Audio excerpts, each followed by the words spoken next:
기도하겠습니다. 사랑이 많으신 아버지 하나님 감사합니다. 오늘부터 시편 말씀을 저희가 함께 공부하고자 합니다. 이 시편을 통해서 하나님께서 우리에게 주신 사람의 문자로 기록된 사람의 경험 속에서 나타난 하나님의 귀한 뜻, 하나님의 귀한 말씀을 바로 살피며 또 귀한 은혜를 사모합니다. 이 자리에 임재하시고 복을 주시고 은혜를 주시고 연약한 종에게 하나님의 귀한 말씀을 주셔서 말씀을 통해서 가르치는 자와 공부하는 자가 함께 은혜 받게 하여 주옵소서. 주님 영광 받아 주시옵소서. 예수님의 이름으로 감사드리며 기도하옵나이다. 아멘. 샬롬. 오늘부터 시편을 공부하도록 하겠습니다. 저는 개인적으로 시편을 참 좋아합니다. 시편의 말씀을 가장 많이 가르치고 설교했던 그러한 기억이 있습니다. 특별히 이 시편이 좋은 이유는 사람의 문자로 기록된 책 중에서 저는 시편이 가장 완벽한 책이다 이렇게 말씀을 드리고 싶습니다. 왜냐하면 성경 66권 자체가 다 하나님의 말씀이죠. 그리고 가장 완벽한 말씀이죠. 그런데 66권 중에서 이 시편만은 다른 65권과 차이가 있습니다. 다른 65권은 하나님께서 계시하시는 내용을 기자가 그것을 그의 모든 상황에 맞게 기록한 것이 성경입니다. 그런데 시편은 하나님이 계시하시는 것, 하나님이 주시는 말씀을 일방적으로 전달해서 기록하게 한 것이 아니라 하나님이 전하고자 하시는 말씀, 하나님이 명하고자 하시는 말씀, 하나님께서 주시는 하나님의 뜻을 기자로 하여금 먼저 경험을 하게 합니다. 그리고 경험 속에서 고백으로 하나님께 올려드리는데 그 안에 하나님께서 전달하고자 하시는 모든 말씀이 다 포함이 되어 있다는 거죠. 그렇기 때문에 시편은 더 매력이 있다 이런 생각이 듭니다. 오늘 우리가 살펴볼 것은 시편 1편입니다. 시편에 대한 서론 내용은 따로 공부하지 않고 그냥 시편 1편부터 상황 되는 대로 이렇게 공부를 하도록 하겠습니다. 시편 1편을 제목을 정한다 그러면 복 있는 사람 또는 의인의 길은 이렇게 정할 수 있을 것 같아요. 시편은 누구에 의해서 기록되었는지 기자의 이름이 소개되어 있지 않습니다. 그래서 일명학자들은 시편 1편의 작자 미상 이렇게 표현을 하죠. 그러나 이 시편 1편은 성경이 증거하는 말씀 가운데서 가장 잘 알려져 있고 소중한 말씀으로 우리에게 큰 은혜를 주고 있는 말씀입니다. 1절과 2절만 제가 한번 읽어보겠습니다. 복 있는 사람은 악인의 꾀를 따르지 아니하며 죄인들의 길에 서지 아니하며 오만한 자들의 자리에 앉지 아니하고 오직 여호와의 율법을 즐거워하여 그의 율법을 주야로 묵상하는도다. 아멘. 너무나도 유명한 말씀이에요. 시편 23편의 말씀과 같이 이 시편 1편은 하나님을 믿지 않는 사람들까지도 다 한두 번쯤은 들어봤던 그러한 말씀입니다. 이 시편 1편에서는요, 우리가 하나님과 어떤 관계가 되어야 하는지, 그리고 그 관계를 바르게 유지하기 위해서 어떻게 해야 되는지를 아주 중요한 원칙을 가르쳐주고 있습니다. 성경을 강의하면서 제가 여러 번 강조했던 부분이 뭐냐면 성경의 가장 중요한 원칙, 성경이 말씀하고 있는 가장 중요한 내용, 하나님께서 강조하시는 말씀이 무엇이냐라는 거죠. 그게 바로 하나님과 피조물, 우리와의 관계라는 겁니다. 하나님이 원하시는 아름다운 관계를 말씀해주고 그것을 유지하는 방법을 알려주시는 것, 이게 성경입니다. 그 중에서도 시편 1편의 말씀은 우리가 하나님과 어떤 관계를 유지해야 되는지, 그 관계를 유지하기 위해서 우리가 어떠한 삶을 살아야 되는지 그것을 말씀해주고 있다는 거예요. 자, 세상에는 두 종류의 사람들이 살고 있습니다. 물론 나라가 다르고 언어가 다르고 종교가 다르고 인종이 다르고 피부색이 다르고 여러 종류가 있어요. 80억의 인구가 얼마나 많은 종류가 있겠습니까? 그러나 딱 두 종류로 나눈다면 하나는 하나님을 사랑하며 하나님을 섬기는 하나님의 사람들이 있어요. 그런가 하면 다른 하나는 하나님을 사랑하지 않고 하나님을 섬기지 않는 사람들, 우리가 일방적으로 세상 사람들이다 이런 표현을 하죠. 하나님을 섬기며 하나님의 말씀에 순종하며 살아가는 사람들은 거룩하고 의로운 하나님의 백성이다 이런 표현을 하고요. 하나님을 섬기지 않고 세상과 세상의 일들을 추구하며 마귀를 섬기는 자들, 마귀의 종로로 타는 자들을 마귀의 백성이다, 악한 자다, 또는 죄인이다 이렇게 표현을 합니다. 본문 시편 1편의 내용을 보면 하나님을 사랑하며 섬기는 사람들을 복 있는 사람이다 또는 의인이다 이렇게 표현을 합니다. 그 반대의 선자들, 악한 자, 죄인을 악인이라고 표현하고 있다라는 겁니다. 먼저 우리가 여기서 한 가지 개념을 좀 정리해야 될 것이 있어요. 그게 뭐냐면 성경이 말씀하고 있는 복이 어떤 것이냐라는 겁니다. 일반적으로 많은 사람들이 생각하고 추구하고 사모하는 복의 개념이 아니라 성경이 말씀하고 있는 복, 그걸 말씀하고자 하는 거예요. 우리 주변의 대부분의 사람들 복 받는 거 굉장히 좋아하잖아요. 복이라는 단어를 굉장히 좋아하고요. 그래서 복이라는 그 글자를 한자로 크게 써서 벽에 붙여놓는 경우도 없지 않아 있습니다. 일반적으로 사람들이 이해하고 있는 복의 내용은 세상에 사는 동안에 고생하지 않고 힘들지 않고 가난하지 않고 아프지 않고 소망하는 것들이 순탄하게 이루어지는 것, 이것을 복이라고 생각을 합니다. 어떤 사람들은 세상에서 살면서 많은 물질을 가지고 풍부하게 사는 것, 또는 그 부와 더불어 명예를 얻고 건강하고 장수하며 자녀들이 성공하고 출세하는 것, 이것들을 누리며 사는 것이 최고의 복이다 이렇게 생각을 하고 있어요. 그런데 이런 복은 물질 세계 속에서 전혀 영적인 것과 신앙적인 것은 무시하고 현세적이고 육신적인 복을 표현하고 있는 것입니다. 그러나 하나님을 믿는 성도들에게 있어서 복의 개념은, 또 복의 우선순위는 세상 사람들이 말하고 세상 사람들이 소망하고 하나님을 알지 못하는 사람들이 추구하는 복과 아주 크게 다르다라는 것을 우리가 알고 있어요. 본 시편 1편 내용은 복 있는 사람은 이렇게 시작이 됩니다. Blessed is the man, 이렇게 표현되고 있는데요. 여기서 복이라는 히브리어를 아스와르 또는 에셀 이렇게 표현을 하는데, 복, 행복, 이러한 의미죠.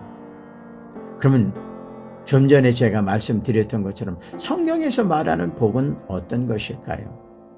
성경에서 복이라는 용어가 제일 먼저 사용된 것을 찾아보면 창세기 1장 22절 말씀에 소개가 되고 있어요. 제가 한번 그 내용을 보면은요, 하나님이 그들에게 복을 주시며 God bless them 이렇게 나타나죠.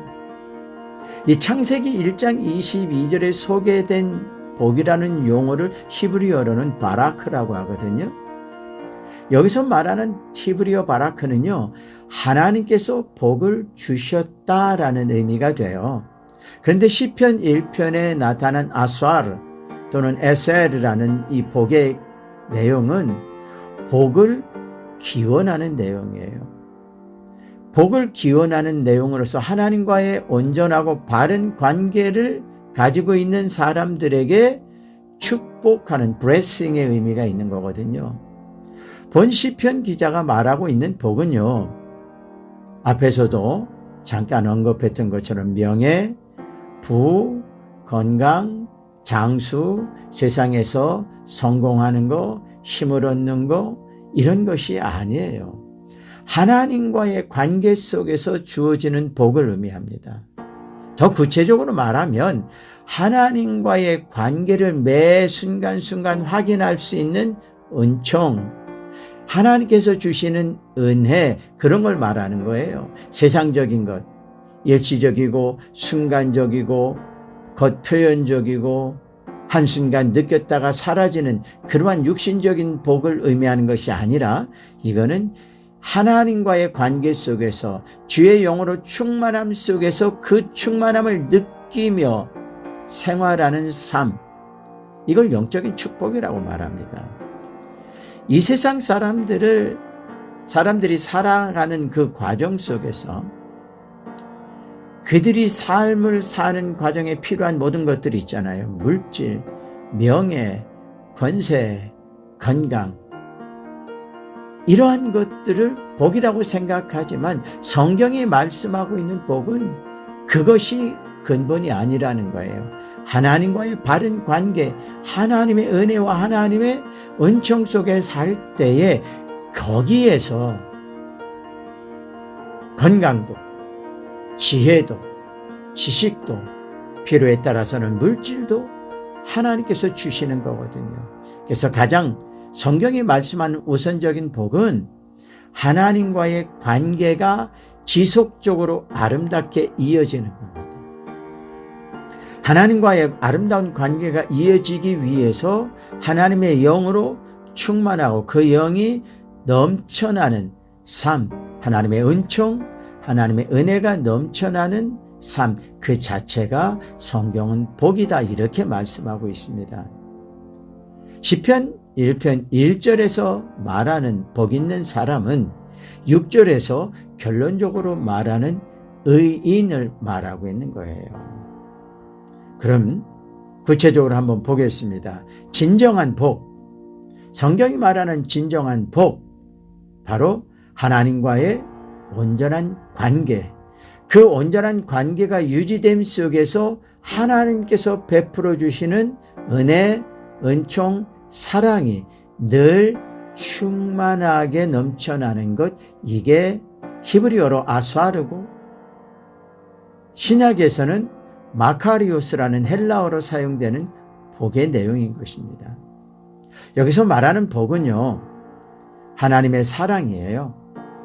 하나님의 은혜예요. 늘 그것을 느끼는 겁니다. 하나님의 사랑을 느끼고 하나님의 은혜를 느끼고 하나님의 음성을 듣는 거예요. 어린 아기가 태어납니다. 아기가 태어나서 그 아기가 가장 평안할 때가 언젠가요? 어미의 냄새를 맡고 어머니의 채취를 느끼면서 어머니의 그 온도, 피부, 스킨십 속에서 어머니의 심장 박동수를 느낄 때 그 아기는 가장 행복한 겁니다. 마치 하나님 안에 있는 우리가 영적으로 하나님과 하나가 된 관계 속에서 하나님의 음성을 듣고 하나님의 사랑을 힘입고 하나님의 은혜를 힘입고 하나님의 은총을 힘입고 영적인 감각 속에서 하나가 되어서 그것이 유지되는 것, 이게 복이라는 거예요. 그러한 사람들에게 하나님께서 이 세상에서 살아가는 날 동안에 필요한 건강도, 물질도, 지혜도, 그 외 모든 것도 허락해 주시는데, 가장 큰 것은 무엇이죠? 하나님의 자녀가 되어서 하나님의 나라를 유업으로 얻게 되는 게, 이게 바로 하나님께서 주시는 가장 큰 복입니다. 3절에서도 보면 시편 기자가 표현하는 복이 얼마나 소박하고 단순한지 말씀하고 있어요. 저는 시냇가에 심은 나무가 시절을 쫓아 과실을 맺으며 그 잎사귀가 마르지 아니함 같이 그 행사가 형통하리로다. 아멘. 자, 이게 무슨 복입니까? 나무가 시냇가에서 연결이 되어 있어서 수분을 섭취하고 잎사귀가 나고 꽃이 피고 열매를 맺는 거, 이거 당연한 것 아니냐라고 말하죠. 이게 무슨 복입니까? 라고 말할 수 있어요. 그랬어요. 맞아요. 그런데 그게 진정한 복입니다. 하나님과의 우리의 관계 속에서 우리가 하나님께 뿌리를 내리고 있고 하나님과 하나가 되고 있고 하나님과 연계가 되어 있으므로 호흡할 수 있고 하나님의 사람으로 살아가는 그 존재 자체가 우리에게 주어지는 복이라는 거예요. 시편 1편에서는 복 있는 사람은 값진 진주나 다이아몬드로 치장한 사람이라고 말하지 않아요. 나라의 왕이나 대통령이나 돈을 많이 소유한 재력을 갖춘 사람이라고 말하고 있지 않아요. 세계적인 유명인이나 세계가 인정하는 명예를 가진 사람 또는 세계를 움직일 수 있는 권력을 가진 사람이라고 말하고 있지 않습니다. 아주 단순해요. 시냇가에 심은 나무가 그 뿌리를 물가로 연계해서 나뭇잎이 마르지 않고 형통하게 되는 것, 이게 진정한 성경이 말하는 복이다라는 겁니다. 그러면 시편 1편에서 말씀하고 있는 복 있는 사람, 하나님과의 온전한 관계를 유지하는 사람의 모습이 어떤 모습일까요? 성경을 통해서 한번 살펴봅니다. 복 있는 사람은 1절에 보면 악인들의 꾀를 따르지 아니한다 이렇게 말씀하고 있죠. 여기서 악인이라는 그 원어를 살펴보면 사악한 이러한 의미가 있어요. 또는 죄를 범한 사람, 죄인이라는 말이죠. 그런데 여기 뭐라고 하고 있어요? 꾀를 따르지 아니한다. 악인들의 꾀를 따르지 아니한다라는데 여기서 꾀라는 것은 뭐 우리가 일반적으로 다 알고 있는 의미입니다만은 악인들의 충고, 악인들의 죄, 조언, 악인들의 의논, 악인들이 추구하는 모든 생각들을 따르지 않는다라는 거예요. 다시 말해서 악한 죄인들의 충고를 따르지 않고 그들과 의논하지 않는다라는 것은요, 악인들과 죄인들과 하나가 되어 있지 않는 상태를 말하는 거예요. 그들의 충고를 따르고 그들의 조언을 따른다라는 것은 그들 속에 내가 있다라는 말이잖아요. 그러므로 복 있는 자는 자기가 서 있는 위치, 자기의 포지션 자체가 죄인들과 구분이 되어 있어야 한다라고 말씀하고 있는 거예요. 악한 죄인들과 하나가 되어서도 안 되고 그들의 조언을 따라서도 안 되고 그들이 추구하는 바와 함께 해서도 안 되고 그들의 자리에 함께 앉아서도 안 되고 그들이 목표하는 것에 함께 행동해서도 안 된다라는 겁니다. 그리고 죄인들의 길에 서지 아니하며 이렇게 말씀하고 있어요. 여기서 죄인이라는 그 원어를 살펴보면 하나님의 뜻에서 탈선한 자들이라는 말이에요. 그런데 의도적으로 하나님께 반역하는 죄인을 말하는 거거든요. 죄라는 그 용어, 하마르타라는 용어는요, 내가 충분히 관역을 맞출 수 있음에도 불구하고 일부러 관역을 맞추지 않는 의도적, 자의적 탈선을 말하는 거예요. 그러므로 여기 죄인이라는 것은 하나님의 뜻이 있고 하나님의 기대가 있고 하나님의 말씀이 있음에도 불구하고 일부러 의도적으로 반항적으로 하나님의 그 뜻에 반역하는 모습을 보여주고 있는 거예요. 이러한 죄인과 하나가 되어서는 안 된다. 누가? 의인은, 복 있는 사람은 그들과 함께 길을 가서도 안 된다라고 말씀하고 있어요. 그리고 오만한 자들의 자리에 앉지 아니하며, 자, 이거는 단순히 어떠한 자리에 앉아서 함께하는 그 모임을 말하는 게 아닙니다. 여기 말씀에는 오만한 자들의 자리에 앉지 아니하고라고 했지만 오만한 자들이라는 그 원어를 살펴보면 경멸하다, 조롱하다라는 의미거든요. 도덕적으로 진실하지 못하고 해이한 상태에 있으며 법정에서 유죄 판결을 받은 자들인데, 이들이 경멸하고 조롱하는 행위를 보이는데 누구를 대상으로 경멸하고 무엇을 대상으로 조롱하느냐 이거죠.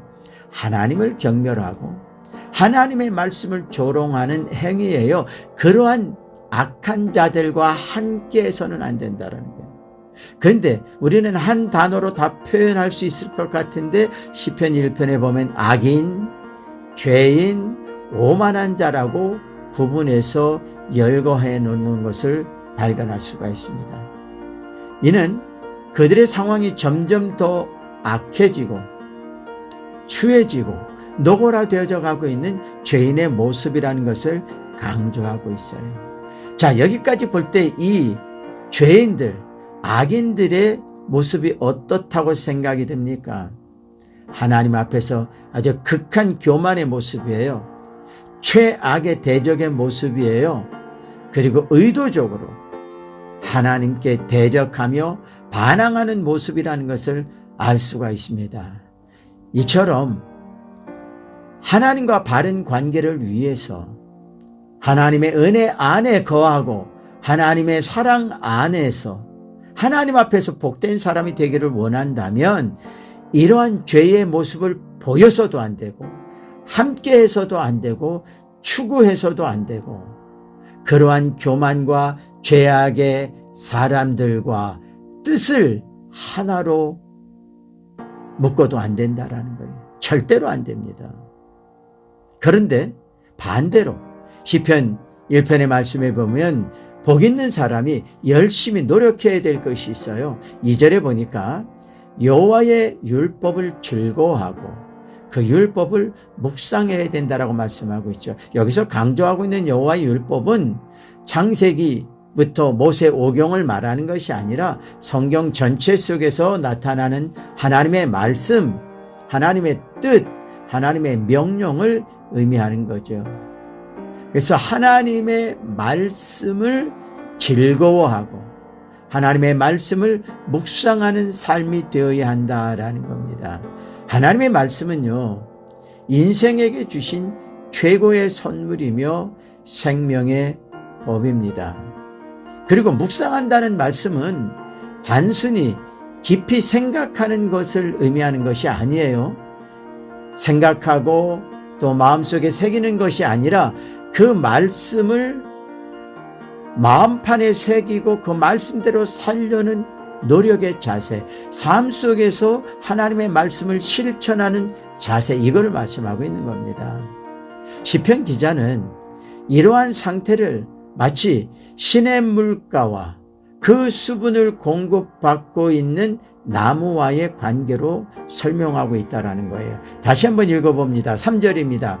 그는 시냇가에 심은 나무가 철을 따라 열매를 맺으며 그 잎사귀가 마르지 아니함 같으니 그가 하는 모든 일이 다 형통하리로다. 아멘. 자, 만약에 아무리 값비싼 나무가 있다 할지라도 그 나무가 수분의 공급을 받지 못한다면 나무는 가치를 상실하고 죽게 되고 마는 거예요.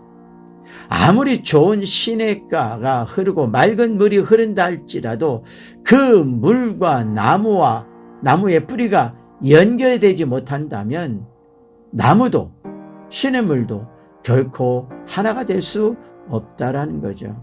시편 기자는 이 표현에서 하나님과 우리와의 관계가 이처럼 귀하고 중요하다는 것을 말씀하고 있는 겁니다.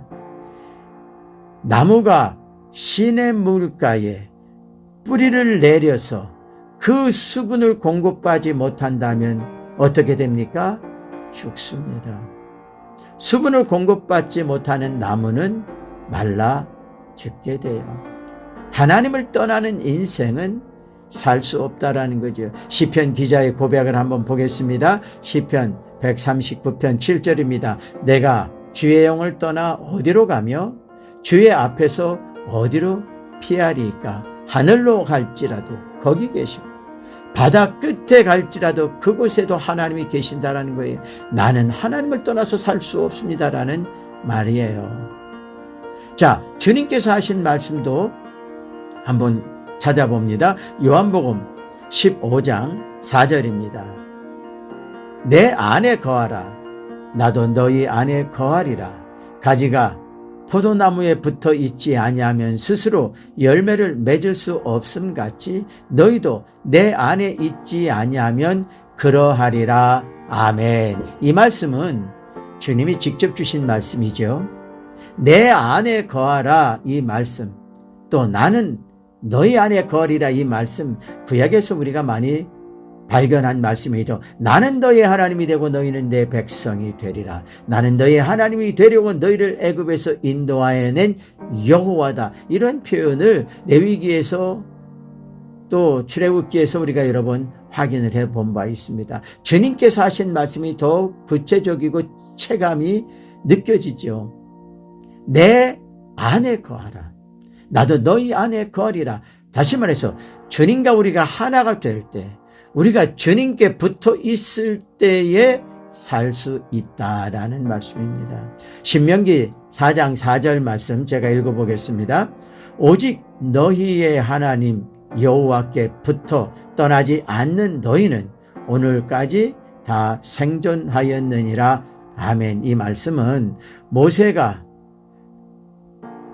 지난 80년 동안 하나님께 부름을 받고 하나님께 명령받은 그 사명을 감당하는 과정 속에서 이제 가나안 땅을 바라보면서 하나님께서 베풀어 주신 은혜와 하나님이 주신 말씀과 하나님의 뜻대로 이 백성을 인도하는 과정 속에서 하나님을 경험한 것을 고백하는 거죠.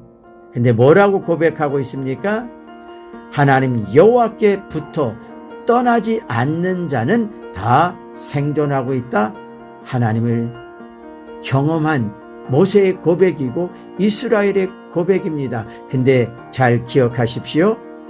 여호와 하나님께 붙어서 떠나지 않는 자들, 다시 말해서 하나님과 하나가 되고 하나님께 붙어 있고 하나님을 따르고 하나님께 모든 것을 맡긴 자들 다 생존해 있다라는 겁니다. 이러한 말씀을 시편 1편의 기자의 고백도로 본다면 시냇가에 심은 나무가 생존할 수 있다라는 고백이 되는 겁니다. 그런 사람들, 의로운 사람들, 복 있는 사람들에게 주시는 약속, 그것이 복이라는 것입니다. 6절 제가 읽어보겠습니다.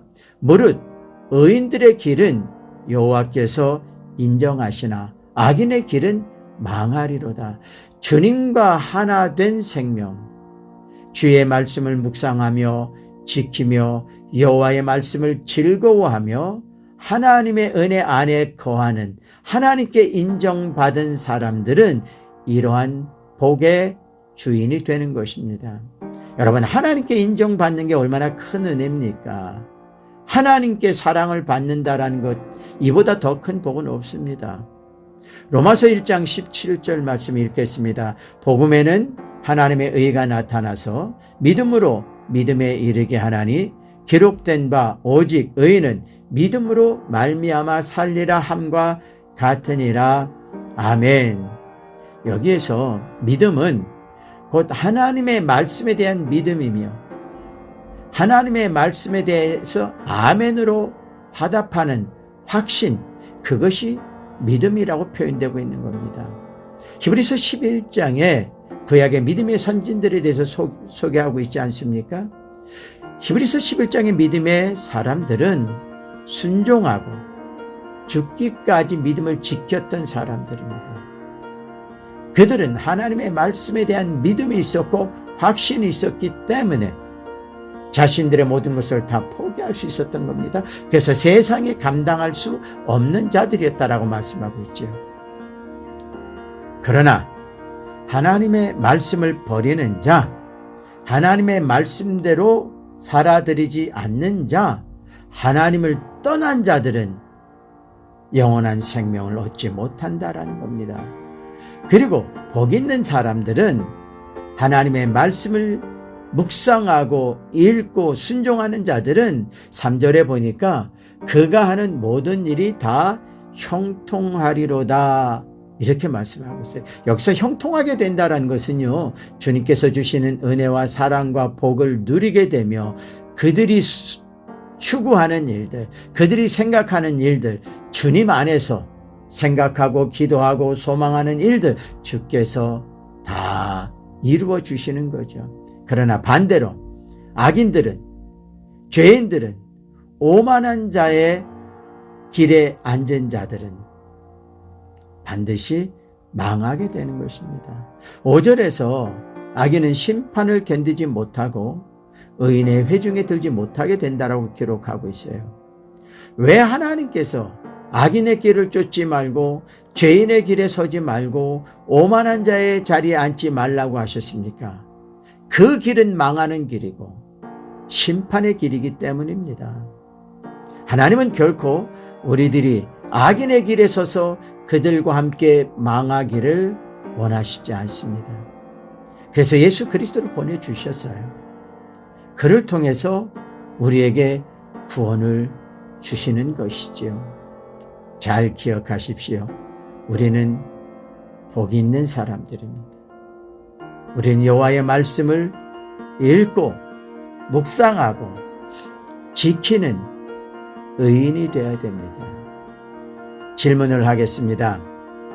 지금 우리가 앉아있는 자리는 어떤 자리입니까? 오만한 자리는 아닙니까? 오만한 자의 자리에 함께 동석하고 있는 건 아닙니까? 지금 우리가 생각하는 그 모든 생각이 어디에 머물러 있습니까? 무엇에 초점이 맞춰져 있습니까? 혹시 하나님을 믿지 않는 사람들이 추구하는 꾀에 동조하고 있지 않습니까? 지금 우리가 가는 길은 어떤 길입니까? 멸망의 길, 죄악의 길, 탈선의 길, 죄인들이 가는 그 길에 동행하고 있지 않습니까? 지금 우리가 간절함으로 추구하고 있는 복, 그것이 무엇인가요? 좀 더 좋은 것을 먹기 위함입니까? 좀 더 값진 것을 소유하기 위함입니까? 더 많은 것을 자랑하기 위함인가요? 지금 나에게 가장 절실하게 필요한 복이 어떤 것입니까? 무엇이라고 생각하십니까? 내 안에 계시는 나의 하나님이시며 그 하나님으로 만족하며 그 하나님 안에 있는 나를 자랑할 수 있는 것이 되어야 합니다. 하나님이 나의 아버지이시며 내가 그의 자녀가 되는 것, 이게 가장 큰 복입니다. 고린도후서 6장 18절입니다. 너희에게 아버지가 되고 너희는 내게 자녀가 되리라. 전능하신 주의 말씀이니라 하셨느니라. 아멘. 복 있는 자는, 의인은 하나님과 바른 관계 속에서, 호흡 속에서 그 하나님을 느끼고 생각 속에서 그 하나님의 뜻을 깨닫고 어루만져 주시고 붙잡아 주시고 베풀어 주신 은혜와 은총과 하나님의 영적인 케어 안에 있는 것, 이게 복 있는 사람입니다. 이 관계가 하나님과의 온전한 바른 관계라는 것을 기억하시기 바랍니다. 기도하겠습니다. 사랑이 많으신 아버지 하나님, 감사합니다. 우리가 추구하는 복, 우리가 생각하고 우리가 소망하고 있는 복, 다분히 세상 사람들이 추구하고 세상 사는 과정에 필요했던 육신적이고 자기의 욕심을 위한 것이었음을 고백합니다.